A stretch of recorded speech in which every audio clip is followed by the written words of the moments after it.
खुशामदीद 5 सितंबर सन 2024। Programme आप देख रहे हैं सलाम जेके। मैं हूं आपका मेज़बान अशफाक गौहर। कोशिश करेंगे कि आज की नशरियात में आपके सामने जम्मू कश्मीर के हालात व वाक़ात पर हम नज़र रखें, आपको अपडेट करें, तज़किया तबसरे के साथ अपडेट करें। कुछ अहम तरीन ख़बरें हैं जो हम आपके सामने रखेंगे इस उम्मीद के साथ कि आप पूरा 10 बजे तक इस ट्रांसमिशन को देखेंगे, इस मॉर्निंग शो को देखेंगे और इस मॉर्निंग शो में आप भी हिस्सा बनेंगे। हमारी राब्ता site Facebook, YouTube, Twitter, Instagram और हमारी ऑफिशियल वेबसाइट www.gulistanews.in पर आकर, जहां पर खबर, तज़किया और तबसरा हर बार 24/7 आपके सामने हम रखते हैं। न सिर्फ यहाँ पर बल्कि आखिरी 10 से 12 मिनट हमारे प्रोग्राम के ऐसे रहेंगे जहाँ पर हमारी फ़ोन लाइन्स ऑन होंगी, आप अपनी बात रखेंगे, मसाइल मुश्किलात पर गुफ्तगू करेंगे और उड़ता जम्मू कश्मीर के हवाले से भी अपनी बात ज़रूर रखेंगे, क्योंकि आज के नशरियात में भी उड़ता जम्मू कश्मीर के अहम तरीन मौजू पर हम गुफ्तगू करेंगे। और मुझे उम्मीद है कि जो सिलसिला हमने शुरू किया है, जो पहल हमने शुरू की है, उस पहल को जब तक मंतकी अंजाम तक ना पहुँचाए तब तक आप और हम मुसलसल आवाज़ देते रहेंगे। फिलहाल प्रोग्राम का आगाज़ करते हैं और सबसे पहले हिस्ट्री की किताब को खंगालते हैं और हिस्ट्री में आज के दिन क्या कुछ मुकम्मल तौर पर हो चुका और मैं चंद अहम तरीन वाक़ात क्या कुछ है आपके सामने रखेंगे। मेरे साथी आसिफ रशीद जो इस वक्त जम्मू स्टूडियो में मेरे साथ मौजूद है। हिस्ट्री ऑफ द डे से प्रोग्राम का आगाज़ होगा और उसके बाद बैक टू बैक अहम और बड़ी खबरों से शुरुआत करते हैं। खुशामदीद, गुड मॉर्निंग, इस्तकबाल आप सबका। प्रोग्राम सलाम जेके में बहुत बहुत स्वागत। 8:39 हुआ चाहते हैं। प्रोग्राम में सबसे पहले बात हिस्ट्री ऑफ द डे के साथ, इतिहास के पन्नों में या तारीख के आईने में आज के दिन की अहमियत क्या है, महत्व क्या है। आज आप सब जानते हैं सितंबर की 5वीं तारीख है और असातिज़ा के लिए या उन तमाम लोगों के लिए जो असातिज़ा की इज्जत, उनके कद या फिर उनकी शान को जानते हैं, क्योंकि 1962 में असातिज़ा का कौमी दिन मनाने का फैसला हिंदुस्तान के अंदर आज के दिन हुआ। और ये इसलिए हुआ क्योंकि आज ही का दिन था 5 सितंबर 1888 में मुल्क के दूसरे सदर सर्वपल्ली डॉक्टर राधाकृष्णन की पैदाइश हुई। यानी उनके बर्थडे के मौके पर 1962 में जब वो मुल्क के दूसरे सदर बने तो कुछ बच्चों की जानिब से एक तकरीब के दौरान इस ख्वाहिश का इजहार किया गया कि वो आपका दिन टीचर्स डे की हैसियत से या इस मुनासबत से एक तकरीब करना चाहते हैं और मनाना चाहते हैं। तो 1888 में पैदा होने वाले मुल्क के दूसरे सदर डॉक्टर सर्वपल्ली राधाकृष्णन की पैदाइश, 1962 में यौम पैदाइश को टीचर्स डे की मुनासबत से मनाने का फैसला 1962 में आज के दिन हुआ। 1939 में अमेरिका ने दूसरी आलमी जंग में गैर जानिबदाराना रहने का बाज़ाब्ता तौर पर ऐलान किया। न्यूट्रल रहेगा, किसी का साथ नहीं देगा। यह बात अलग है कि बाद में जब नताइज आए तो अमेरिका सबसे बड़ा मुजरिम करार पाया जिसने इंसानी जिंदगियों को तबाह किया। 1612 में आज ही के दिन 4 छोटे जंगी जहाजों के साथ ईस्ट इंडिया कंपनी के बहरिया का क़याम हुआ। साल 1957 आज के दिन मुल्क में जायदाद टैक्स, जिसको आप प्रॉपर्टी टैक्स कहते हैं, इस बिल को मुल्क की लोकसभा से मंजूर किया गया और इस तरीके से प्रॉपर्टी टैक्स के तहत पूरे मुल्क के अंदर काम शुरू हुआ। वक्त गुजरने के साथ साथ इस प्रॉपर्टी टैक्स कानून में तरमीम भी की जाती रही। 1991 में नेल्सन मंडेला अफ्रीकी कांग्रेस के सदर आज के दिन मुंतखब हुए। मारूफ सियासतदान थे, समाजी कारकुन थे और आप कह सकते हैं कि जद्दोजहद आज़ादी के लिए, उन लोगों के लिए जो काले और गोरे के बीच लड़ाई थी, उसके लिए नेल्सन मंडेला की तवील खिदमात दुनिया भर के अंदर जानी जाती हैं। 1798 में फ्रांस के अंदर लाजमी फौजी खिदमात कानून नाफिज हुआ। हर घर का एक फर्द फौज के अंदर कम से कम होना चाहिए। यह अनाउंसमेंट सरकारी तौर पर हुई। 1839 में चीन में F1 की पहली लड़ाई आज के दिन शुरू हुई। सितंबर की 5 तारीख आज से 27 बरस कबल 1997 में नोबेल इनाम याफ्ता मारूफ समाजी खिदमतगार मदर टेरेसा का मगरबी बंगाल के कलकत्ता के अंदर इंतकाल हुआ। आज उनकी बरसी है और गरीबों, लावारिस, बेसहारा बच्चों और बच्चियों के लिए जो उनकी खिदमात हैं, उसके लिए दुनिया भर के अंदर उनको याद किया जाता है। 1800 में आज ही के दिन वजिनपा कैप्स की लड़ाई में आज ही के दिन फ्रांसीसियों ने अंग्रेजों को शिकस्त दी 1800।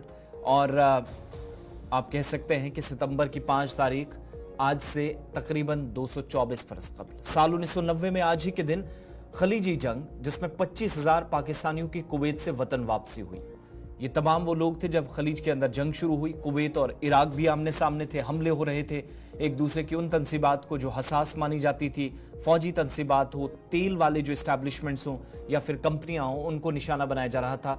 इस वजह से 25,000 पाकिस्तानी वापस लौटे और इसके बाद दुनिया भर के अंदर बाकी ममालिक ने भी तमाम लोगों की वापसी का सिलसिला शुरू किया और 1971 में हिंदुस्तान के क़याम बांग्लादेश मंसूबे का इंकिशाफ हुआ और पाकिस्तान के अंदर एहतिजाज हुआ। पहली मरतबा पाकिस्तान को पता चला कि ईस्ट और वेस्ट पाकिस्तान को दो अलग अलग खित्तों में, इलाकों में मुनक़सिम किया जाएगा।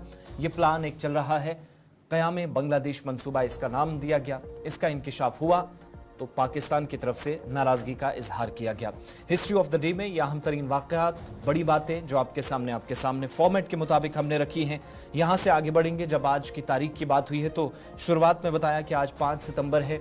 अंग्रेजी कैलेंडर के मुताबिक आज का दिन काफ़ी अहमियत का हामिल। आज के दिन मुल्क के दूसरे सदर डॉक्टर सर्वपल्ली राधाकृष्णन, जिनकी आज पैदाइश हुई थी और 1962 में उनकी यौम पैदाइश को टीचर्स डे या यौम असातिज़ा की मुनासबत से पूरे मुल्क के अंदर मनाया जाएगा।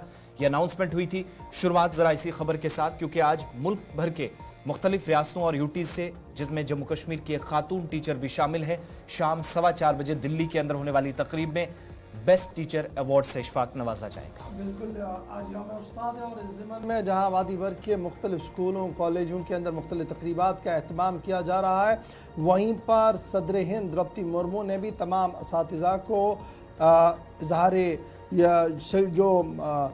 सल्यूट पेश किया है और कहा कि ये वो उस्ताद है जो मुल्क और रियासत की भागदौड़ को बनाने में और मुल्क और रियासत की सालमियत को बरकरार रखने में मदद देते हैं। 150 असातिज़ा को मिलेगा आज बेहतरीन उस्ताद का अवार्ड और जम्मू कश्मीर से भी एक खातून उस्ताद को चुना गया है। और इस ज़िमन में जब आप देखते हैं जम्मू कश्मीर में तो मुख्तलिफ तकरीबात का अहतमाम आज किया जा रहा है। लेफ्टिनेंट गवर्नर से लेकर सदर हिंद तक ने तमाम लोगों ने अपने उस्तादों को याद किया और उन्हें बेहतरीन अल्फाज से खराज तहसीन और खराज अकीदत भी पेश किया है। तो उस्ताद जब अल्फाज उस्ताद के लिए इस्तेमाल कर दें तो बड़े कम पड़ते हैं, लेकिन याद रखिएगा कि हमने भी कहीं से पढ़ा और हम भी अपने उस्तादों को आज याद करते हैं और उन्हें सलाम अकीदत भी पेश करते हैं, क्योंकि उनकी बदौलत, उनकी नसीहत, उनकी तबलीग से ही आज हम इस राह पर हैं कि आपके सामने आकर दो बातें कह सकते हैं। लेकिन आज भी उन उस्तादों के लिए बहुत शुक्रिया जो कॉल करते हैं, बताते हैं कि यहाँ पर गलती है, इसको ऐसे कहा जाता है, इसको ऐसे किया जाता है। तो ये जो सिलसिला माजी में था, ये मुस्तकबिल में भी इसी तरीके से रहे, ये उम्मीद हमारी है। तो फिलहाल आज यौम उस्ताद है और तकरीबन 4:15 बजे नई दिल्ली के अंदर अहम तरीन तकरीब होगी, जिसमें जम्मू कश्मीर की एक खातून उस्ताद को भी एजाज़ से नवाजा जाएगा सदर हिंद की तरफ से। बढ़ते हैं जी आगे।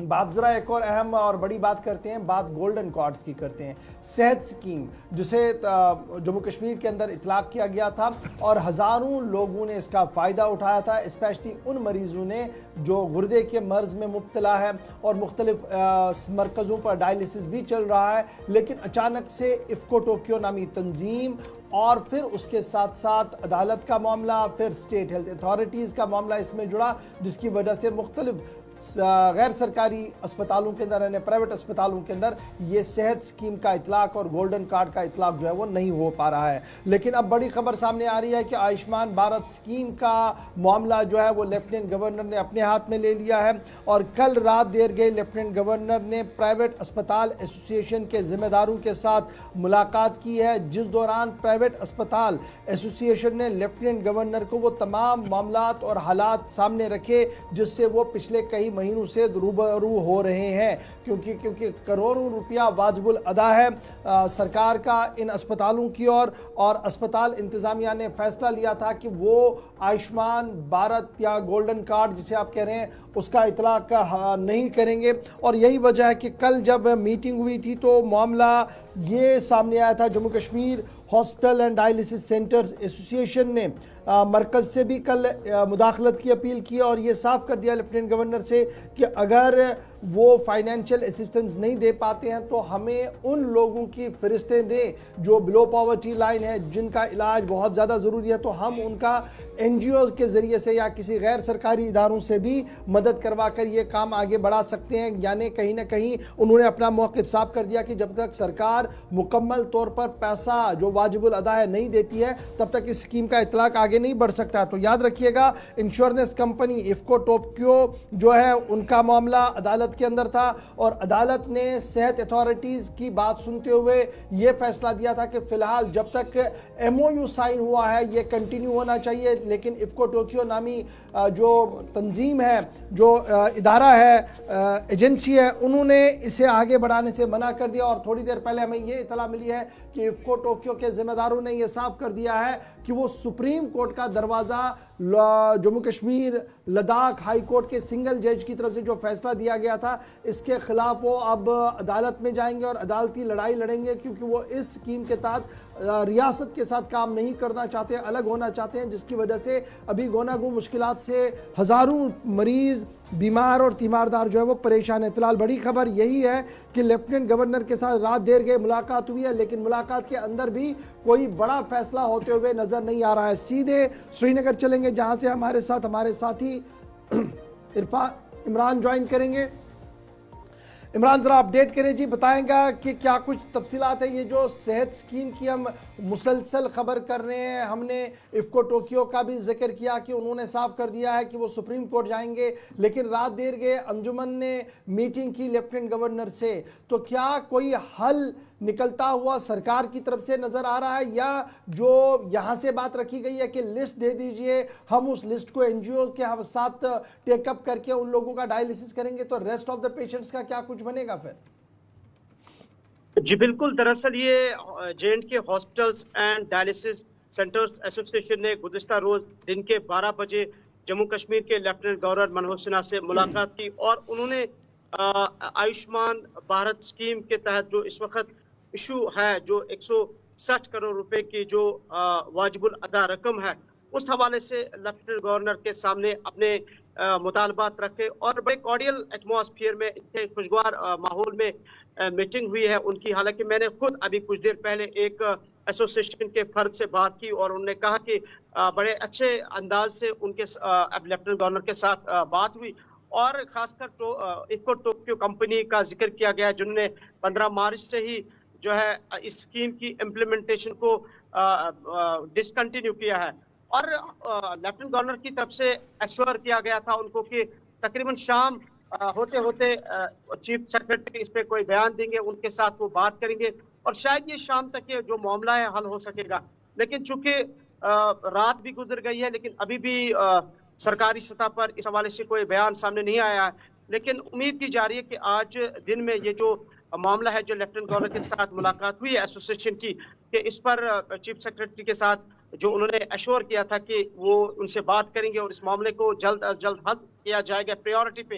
तो उम्मीद की जा रही है कि आज ये जो मसला है इस पे सरकार की तरफ से बयान दिया जाएगा और ये मामला पूरा हल हो जाएगा। इमरान, एक तरफ हम ये देख रहे हैं कि अभी हुकूमती सतह पर जब तक बयान आता है, किसी नई कंपनी को अगर जिम्मेदारी भी दी जाती है तो वो एक लंबा प्रोसेस है, लेकिन इतलात ये हैं कि 200 से 225 के आसपास डेली बेसिस पे पेशेंट्स अस्पतालों का रुख करते हैं जिनका इलाज गोल्डन कार्ड के तहत चल रहा था। और अब 29 तारीख को जो कोर्ट का ऑर्डर आया था उस पर ऑफिशियली कंपनी ने भी, जो इफ्को टोक्यो नाम की कंपनी है, उसने खिदमात जारी रखने से मना कर दिया है। रात देर गई कि ये भी डेवलपमेंट है। तो ये जो 200 के आसपास लोग हैं, इनके पास ऑप्शन क्या है कि आप कैश दीजिए फिर इलाज करवाइए जब तक अथॉरिटीज कोई कदम उठाती हैं? देखिए, इस पे एसोसिएशन की तरफ से ये बयान दिया गया है कि जो डायलिसिस पेशेंट है उनका इलाज किया जाएगा, उनकी जो रकम वगैरह है उसको बाद में देखा जाएगा।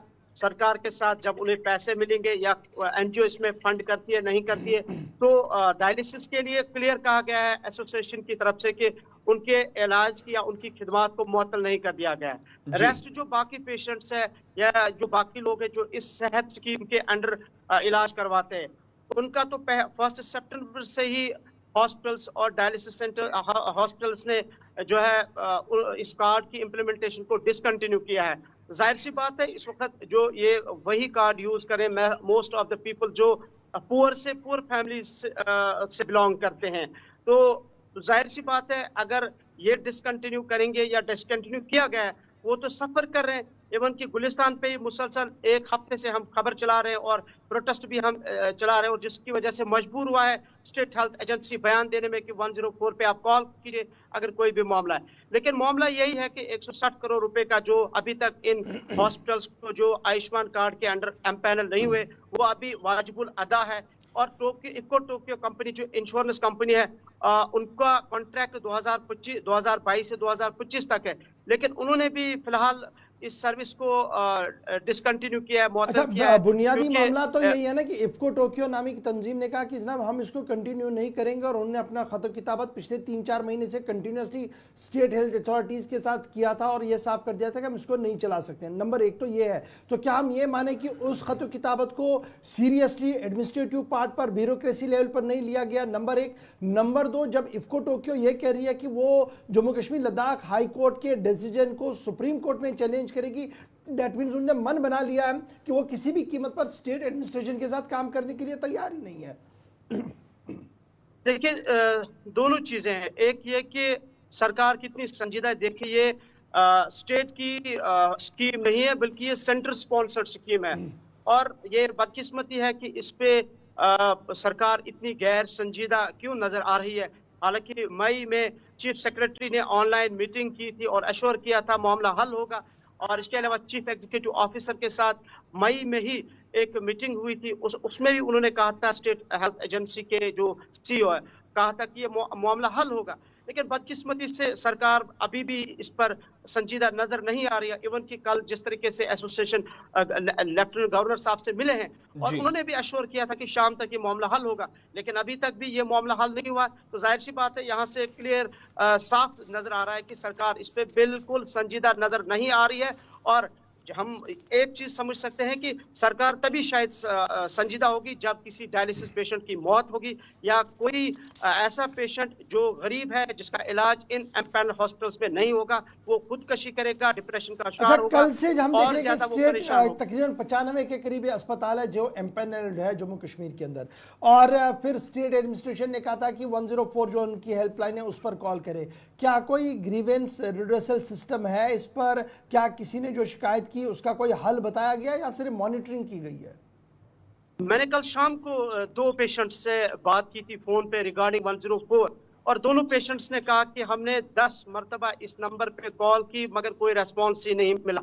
और फिलहाल ये सब चीजें कागजों पे ही, स्टेटमेंट्स पे ही महदूद है, ऑन ग्राउंड कुछ दिखाई नहीं दे रहा है। और इसमें अगर 104 नंबर भी दिया है सरकार की तरफ से, लेकिन देखना यह है कि आपके 1 सितंबर से तो इन हॉस्पिटल्स ने खिदमत मुअत्तल कर दी है, एक्सेप्ट जो डायलिसिस पेशेंट्स है।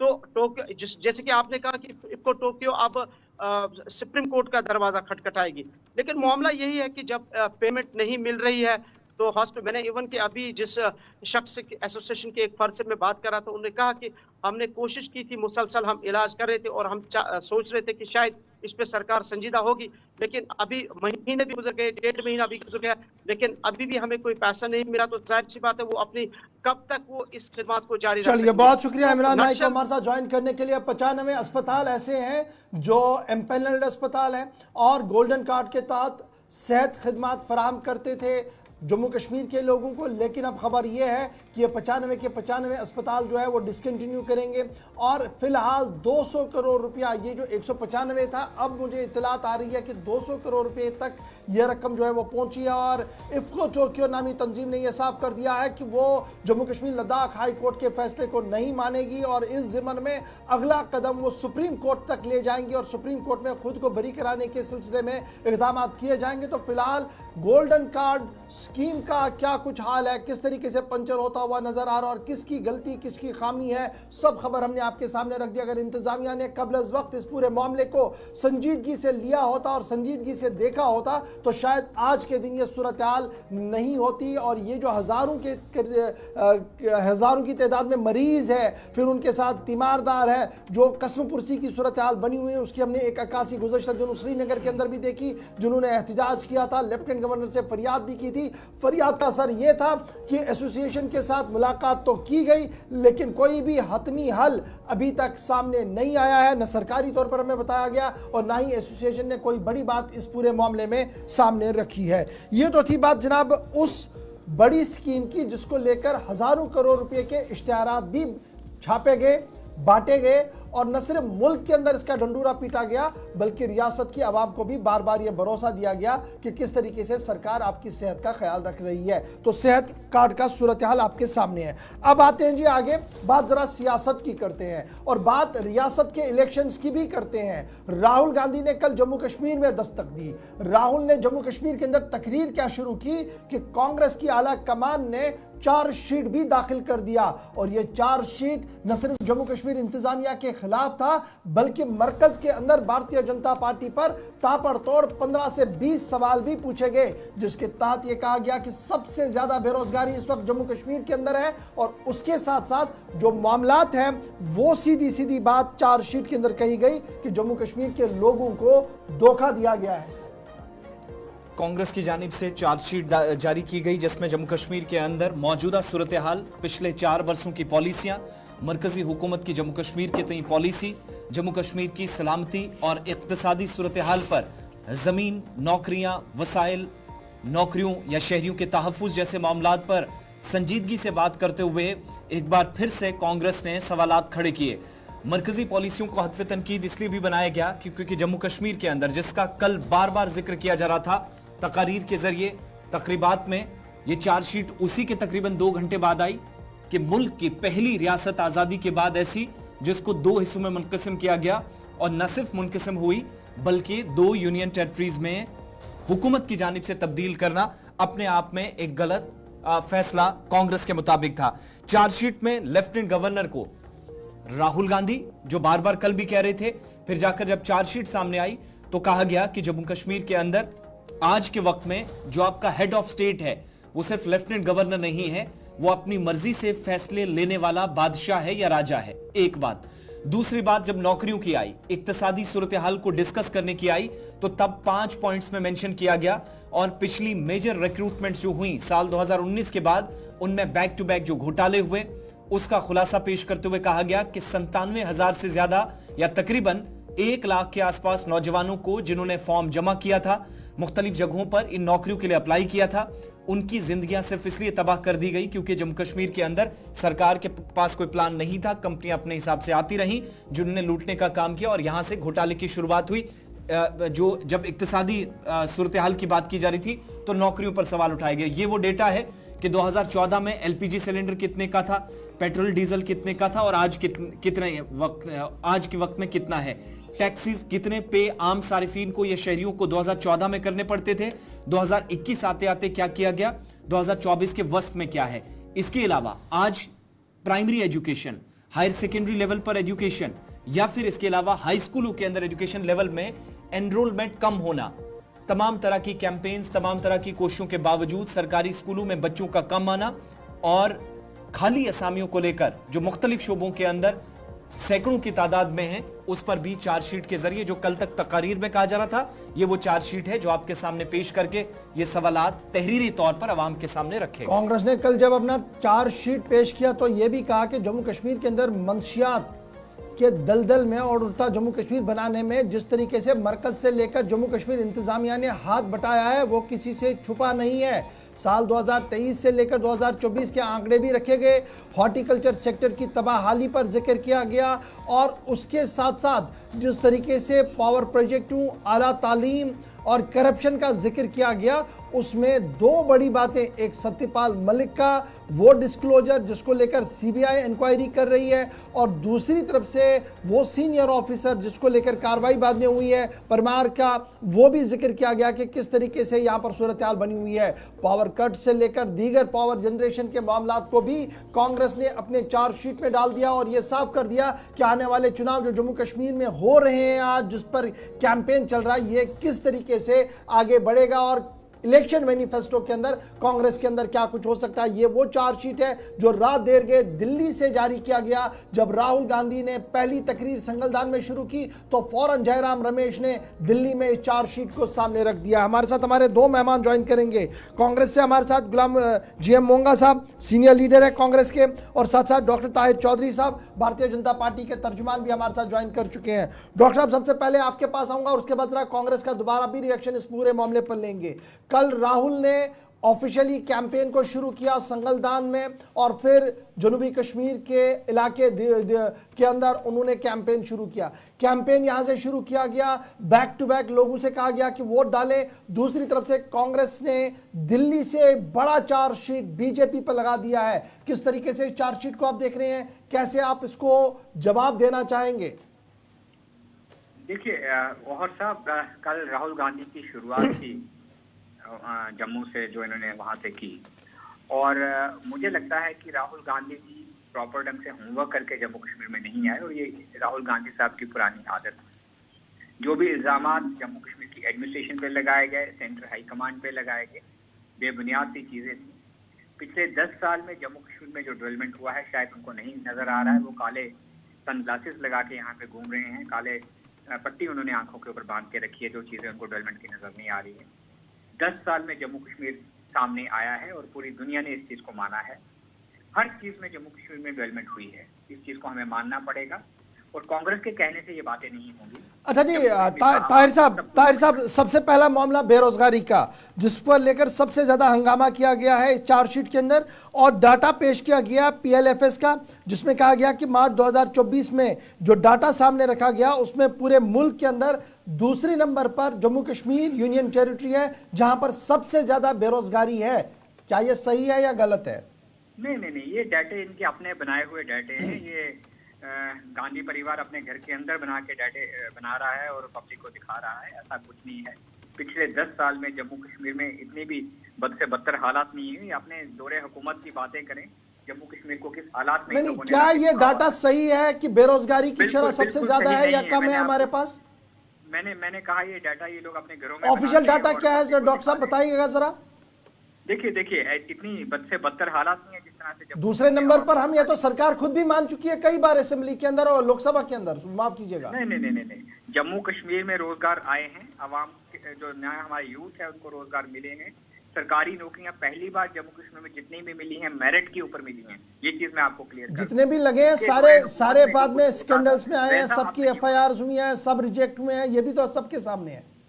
नहीं, जहां पे कुछ घोटाला हुआ उस लिस्ट को उसी टाइम पे कैंसिल किया गया, उनके ऊपर इंक्वायरीज। 15 साल में दूसरा बड़ा इल्जाम जो आप पर है कि 15 साल का जो 10 साल बेमिसाल का नारा आप दे रहे हैं, उसमें 60,000 गवर्नमेंट डेलीवेजर्स है जिनके बारे में सरकार ने साफ आंख बंद कर दी, कहा कि कुछ भी नहीं करेंगे। और आज जब चुनाव आया तो आपके सीनियर लीडर्स कह रहे हैं कि 2 महीनों में पूरा मामला हल कर देंगे। फिर से सियासत डेलीवेजर्स पर पूरा इल्जाम आप पर लगा है, आपकी जमात पर लगा है।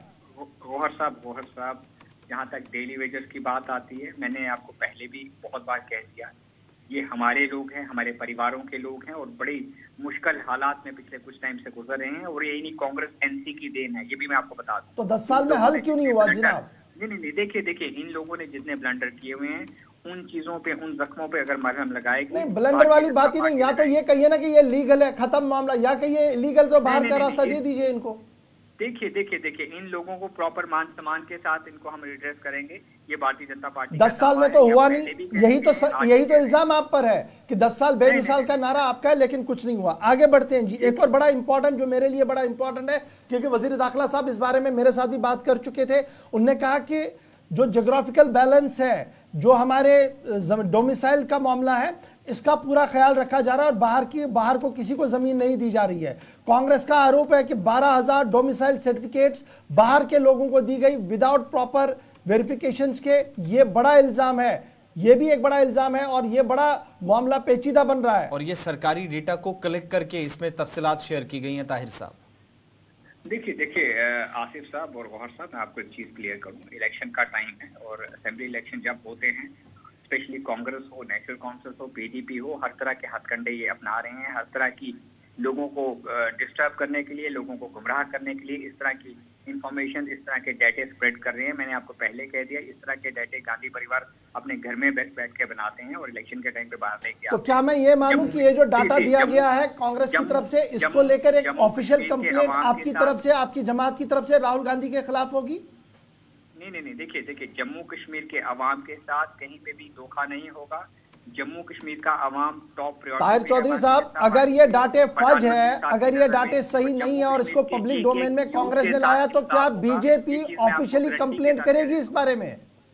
बिल्कुल बिल्कुल, अगर कहीं ऐसा ये लोग करेंगे तो हम उसके ऊपर अगर वाली बात नहीं, या तो आप मानिए ना कि ये फर्ज है, ये गलत है, तो जाके कंप्लेंट कीजिए। ये हमारी लीगल टीम देखेगी, आज इसके ऊपर हमारा डिस्कशन होगा, सारी चीजें हो जाएंगी और मुझे लगता है कि 4 बजे तक ये चीजें आपको क्लियर भी हो जाएंगी।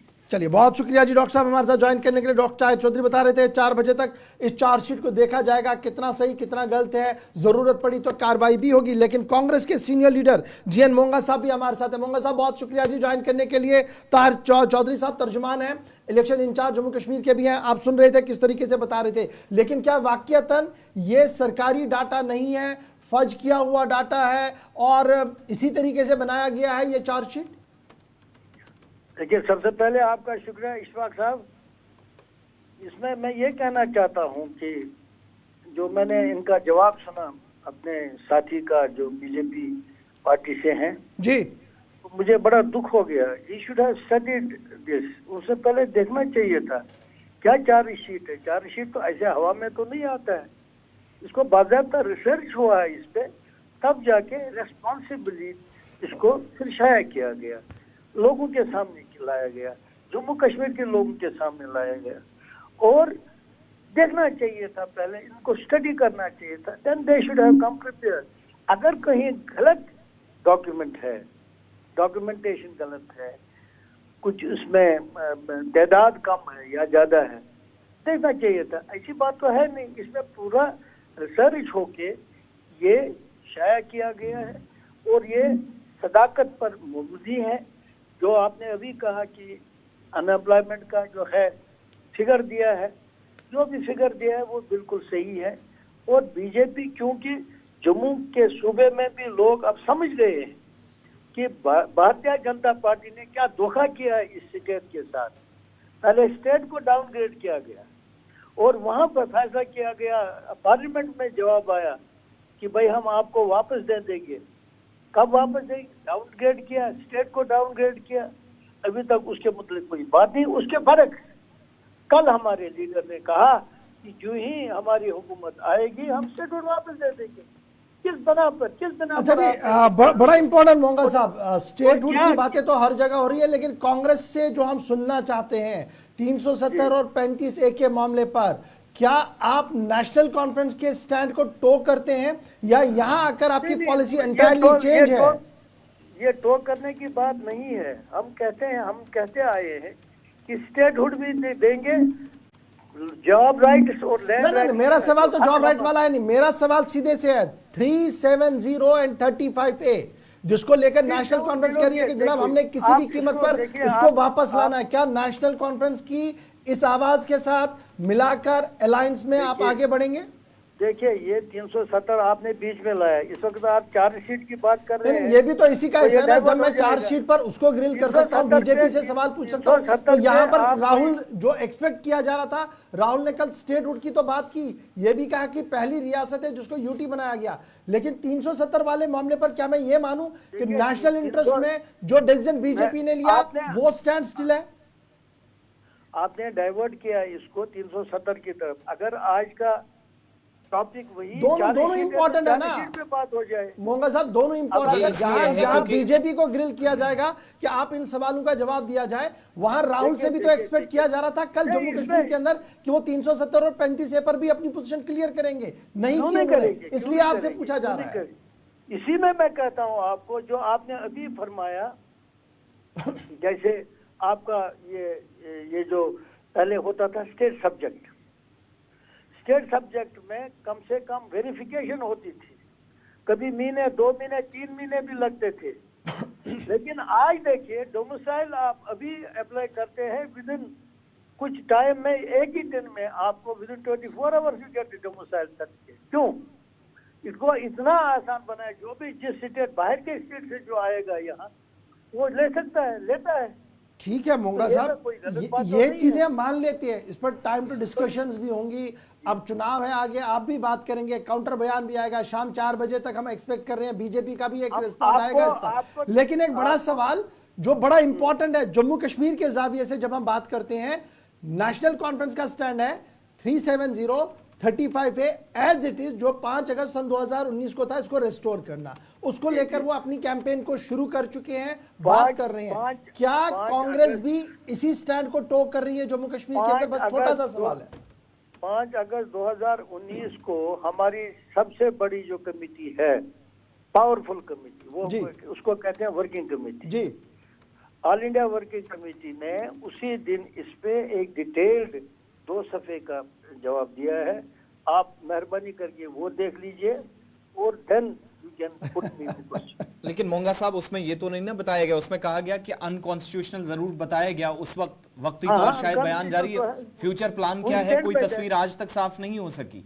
फिर 11 दिसंबर को जो फैसला आया, नहीं, अगर सुप्रीम कोर्ट ने दिया, लेकिन आप तो किसी की जबान को तो गैग नहीं कर सकते। लेकिन आप ही का पार्टनर तो बोल रहा है ये जज्बाती है, ये एहसासात का मसला है, तो हम इस इमोशन पे भी वोट ले सकते हैं। आप देखिए पहले जिस दिन ये हुआ, ऐसा हुआ तो क्या हालात बनाई थे जम्मू कश्मीर की सबसे पहले। वो दूसरी बात है, आपका प्लान क्या है? नहीं सका कोई, 4 महीने लोगों को अंदर जेलों में रखा। It has become a jail state. चलिए, बहुत शुक्रिया जी हमारे साथ ज्वाइन करने के लिए, मोंगा साहब और ताहिर चौधरी साहब। चार्जशीट कांग्रेस की तरफ से आया, कांग्रेस से 2 सवाल पूछे, एक का जवाब आया, एक का नहीं आया। लेट्स होप सो कि इस पर भी क्लियरेंस आए, क्योंकि जम्मू कश्मीर के अंदर इंतखाबात चल रहे हैं और 2 पार्टियां अलायंस में हैं। एक पार्टी का बुनियादी मंशूर यह है कि 5 अगस्त सन 2019 के फैसले को शरीर से नहीं मान रहे हैं जी, हमने रेस्टोर करनी है। कांग्रेस सीनियर पार्टी के तौर पर उनके साथ ज्वाइन किए हुए, लेकिन 5 अगस्त के फैसले पर खामोशी है और टैक्टिकल जवाब दिया जा रहा है उन 2 सफ़ों का जो वर्किंग कमेटी ने किया था। और आसिफ ने क्लियर कर दिया वर्किंग कमेटी को उस फैसले में क्या कुछ है। मौका मिला तो कल इस पर जरूर हम गुफ्तगू करेंगे। फिलहाल जरा आगे बढ़ते हैं जी, जल्दी से आपको यह भी बताते चले कि दाखिला वजीर का कल से 2 रोजा दौरा जम्मू कश्मीर शुरू हो रहा है और कल जम्मू पहुंचेंगे अमित शाह, जिसके बाद बीजेपी अपने मंशूर को आवाम के सामने रखेगी। कल के लिए तमाम तैयारियां जम्मू के अंदर मुकम्मल कर ली गई हैं। बीजेपी के काडर की जानिब से पिछले 48 घंटों में काफी सरगर्मियां देखने को मिली है। तमाम तैयारियां उस मकाम पर जहां पर एक न्यूज कॉन्फ्रेंस भी होनी है और उसी प्रेस कॉन्फ्रेंस में दोपहर तकरीबन 12 बजे के आसपास इंतखाबी मंशूर भारतीय जनता पार्टी जम्मू कश्मीर के अंदर आइंदा क्या करेगी, वो तैयारियां तमाम जो हैं उस मकाम पर, और ये वो एग्जैक्टली लोकेशन है जहां पर तकरीब का एहतमाम होगा, न्यूज कॉन्फ्रेंस होगी और मंशूर पब्लिक के सामने रखा जाएगा। वज़ीर दाखिला अमित शाह के साथ इतलाक के मुताबिक मरकजी क़यादत भी साथ रह सकती है। दोनों जम्मू कश्मीर के जो इलेक्शन इंचार्ज, जिसमें राम माधव हैं, जी कृष्ण रेड्डी हैं, उनको पहले से जम्मू कश्मीर के अंदर आप देख रहे हैं काफी ज्यादा सरगर्म है। तरुण चुग जम्मू कश्मीर के अंदर है। बीजेपी की आला क़यादत जम्मू सूबे के अंदर, जिन पर बड़ी जिम्मेदारी और इलेक्शन सेल से लेकर हमने देखा कि मीडिया सेल्स तक कायम करने जैसे इकदाम किए गए, और ये उस मकाम की तस्वीरें जहां पर कल बीजेपी का फंक्शन है। सिक्योरिटी बेहतर हो, इस बात को यकीनी बनाने की कोशिश की जा रही है। 2 दिन का ये दौरा, इतलात के मुताबिक कश्मीर के अंदर भी आप आइंदा हफ्ते देखेंगे वज़ीर दाखिला वहां पर भी जा सकते हैं। एक अहम तरीन वहां पर भी रैली होगी जिससे वो खिताब करेंगे। उसके बाद वज़ीर आज़म का दौरा भी 9 तारीख से और 10 से शुरू होना है। 40 star campaigners back to back आएंगे। लेकिन एग्जैक्टली जिस मकाम पर कल इंतखाबी मंशूर जारी किया जाएगा, वहां पर अरेंजमेंट्स मजीद क्या है, एक छोटी सी रिपोर्ट आप।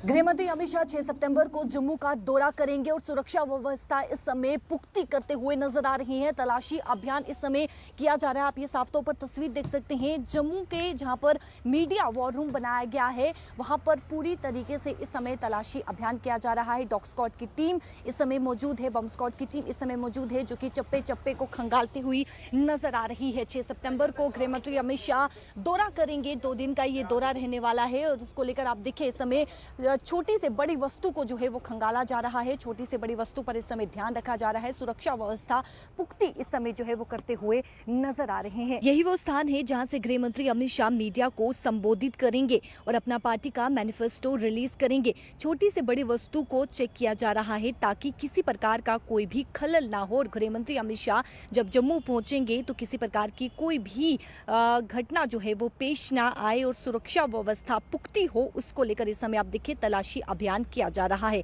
जो भी यहाँ पर चेयर्स पड़ी हुई है, छोटे से बड़ा जितना भी सामान है, उस सभी सामान को खंगाला जा रहा है, उसे प्रॉपर तरीके से चेक किया जा रहा है ताकि कोई भी खलल जो है वो गृह मंत्री अमित शाह जब संबोधित करेंगे, जब यहाँ पर पहुंचेंगे तो किसी प्रकार का कोई भी खलल ना हो, उसको लेकर इस समय पुख्ता इंतजाम जो है वो किया जा रहा है। छोटी से बड़ी वस्तु को इस समय खंगाला जा रहा है और तलाशी अभियान जो है वो किया जा रहा है। आप ये देखिए, जितना भी सामान यहाँ पर पड़ा है उन सभी सामान को चेक किया जा रहा है।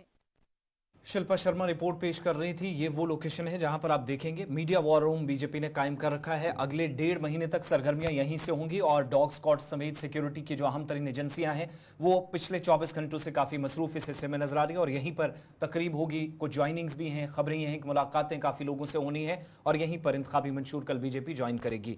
9:18 हुए, वक्त एक छोटे से ब्रेक का है। ब्रेक के उस पार वापस आएंगे तो आपको बताएंगे कि जम्मू कश्मीर के अंदर अगर किसी तरह की गलती मॉडल कोड ऑफ कंडक्ट नाफिज है इस दौरान होती है, इस पर बात करेंगे तो फिर क्या सजाएं दी जाएंगी। साथ साथ इलेक्शन हुकाम की जानिब से एक और अनाउंसमेंट कर दी गई है। मीडिया इदारों के लिए, जिम्मेदारान के लिए आदादो शुमार सामने लाए जा सकते हैं, यानी कुछ कवायद जवाबित उनको दोबारा से पब्लिक डोमेन में रखने की कोशिश हुई है। उस पर डिटेल्स और मुख्तलिफ इलाकों के अंदर आज दिन भर क्या हलचल रहने वाली है, जहां पेपर्स नॉमिनेशन का या फाइल करने का सिलसिला आज दिन भर भी जारी रहेगा, मुसलसल तीसरे रोज। डिटेल के उस पार, ब्रेक के उस पार मुकम्मल डिटेल्स आपके सामने।